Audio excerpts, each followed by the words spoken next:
येणाऱ्या स्वातंत्र्य दिनाच्या आपल्या सगळ्यांना मनपूर्वक शुभेच्छा। आजच्या या तिरंगी रॅलीसाठी उपस्थित दक्षिणचे लोकप्रिय आमदार सन्मान्य अमरजी महाडिक, कोल्हापूर शहराच्या प्रथम नागरिक रुपाताई निकम, भारतीय जनता पार्टीचे प्रदेश सचिव महेशजी जाधव, आमचे सहकारी मित्र राहुलजी चिकोडे, उपस्थित सर्व नगरसेवक, पदाधिकारी, सर्व नागरिक बंधू भगिनींनो, संपूर्ण देशभर मोदीजींच्या प्रेरणेतून तिरंगा रॅली निघत आहे। मित्रांनो, हा केवळ कापडाचा तुकडा नाही, अनेक वर्ष दशकानुदशके ज्यांनी लढा दिला, ज्यांनी बलिदान दिलं, जे हसत हसत फासावर लटकले गेले, त्यांच्या त्यागाचा हा चिन्ह आहे, लक्षात घ्या। त्यामुळे हा केवळ ध्वज नाही तर आपला सगळ्यांचा मान सन्मान आहे आणि त्यानिमित्त संपूर्ण देशभर अशा प्रकारची तिरंगी रॅली काढली जात आहे। अनेक क्रांतिकारकांनी आपल्या या मातृभूमीच्या रक्षणासाठी, मातृभूमी स्वतंत्र व्हावी म्हणून बलिदान दिलं।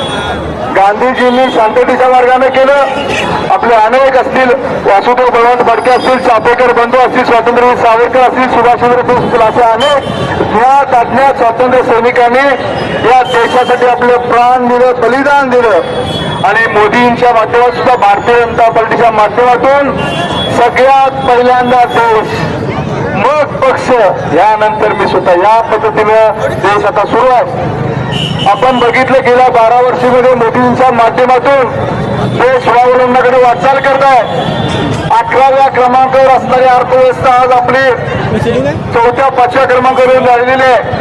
येणाऱ्या काळामध्ये आपण 3ऱ्या क्रमांकावर जाऊ। आज संरक्षणामध्ये, डिफेन्समध्ये 39,000 कोटीची निर्यात आपला देश करतोय। एका संपूर्णपणे निर्यात करत होता, अगदी खेळणी सुद्धा आपला देश आता निर्यात करून त्यातून तब्बल 35,000 कोटीची कमाई आपल्या देशाला होते।